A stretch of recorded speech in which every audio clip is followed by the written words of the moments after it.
नमस्कार दोस्तों, स्वागत है आपका study for life YouTube channel में। आशा है आप लोग स्वस्थ होंगे, अपनी तैयारी कर रहे होंगे। अभी हमने पिछले वीडियो में पॉलिटी के वीडियो में आपको मूल अधिकार आर्टिकल 15, 16 और आरक्षण के बारे में बताया।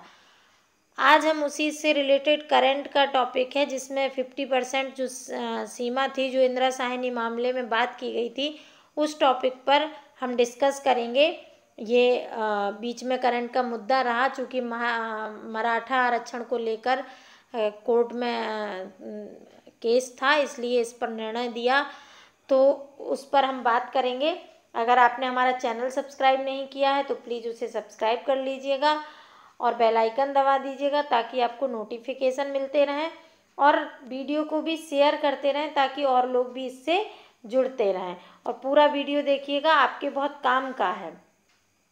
सर्वोच्च न्यायालय में 5 न्यायाधीशों की पीठ ने निर्णय लिया है कि वर्ष 1992 में 9 न्यायाधीशों की पीठ द्वारा आरक्षण की 50% सीमा इंदिरा साहनी मामले के निर्णय को बाद में हुए संवैधानिक संशोधनों तथा सामाजिक परिवर्तनों के कारण संशोधित किया जाना चाहिए।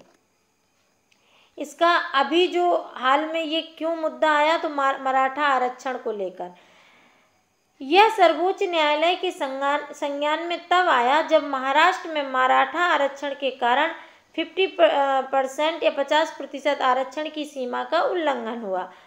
महाराष्ट्र सरकार ने मराठाओं को कुल सीटों का 16% आरक्षण देने का निर्णय किया। हालांकि बॉम्बे उच्च न्यायालय ने इसे कम करके सरकारी नौकरियों में 12 एवं शैक्षणिक संस्थानों में 13% कर दिया था। जब इसके निर्णय को सर्वोच्च न्यायालय में चुनौती दी गई, तो सर्वोच्च न्यायालय ने उच्च न्यायालय के आदेश पर रोक लगा दी।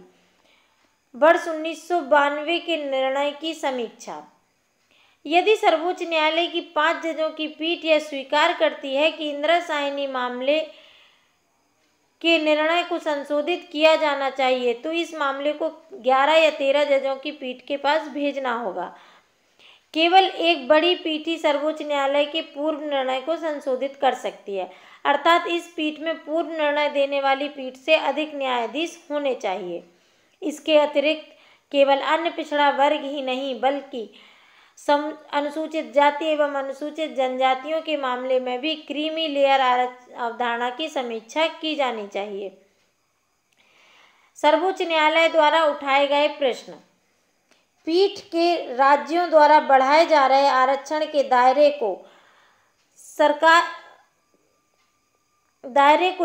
पीठ ने राज्यों द्वारा बढ़ाए जा रहे आरक्षण के दायरे को लेकर 6 प्रश्न तैयार किए तथा इस संबंध में सभी राज्यों एवं केंद्र शासित प्रदेशों को नोटिस जारी किए गए हैं। इसमें शामिल हैं: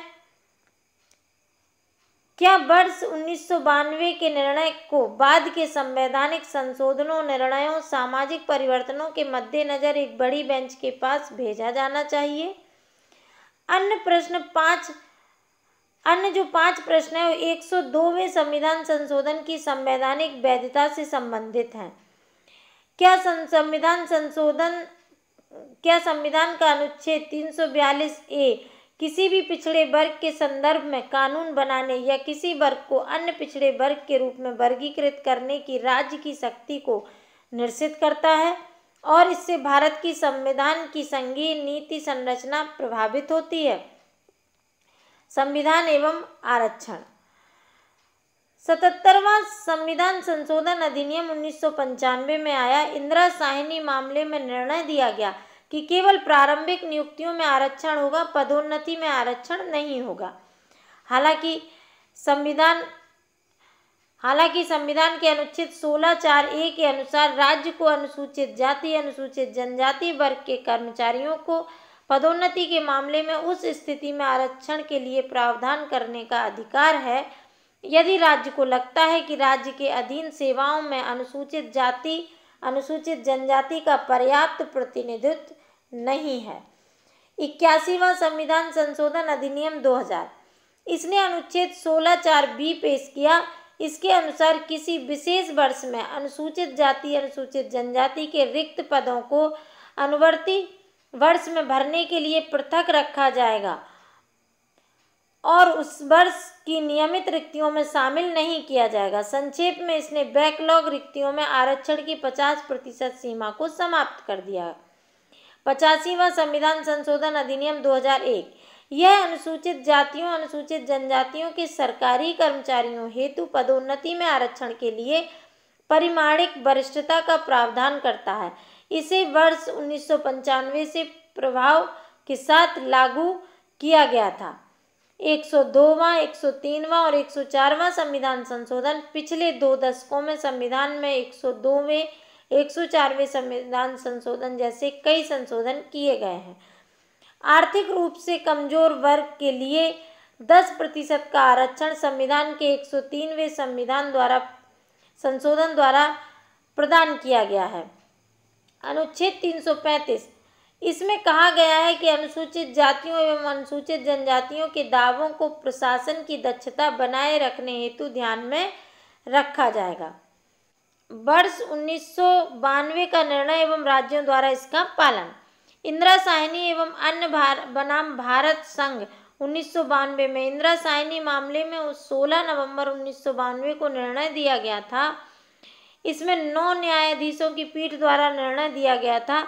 इस पीठ ने आरक्षण में 50% सीमा जैसे कई ऐतिहासिक प्रस्ताव रखे।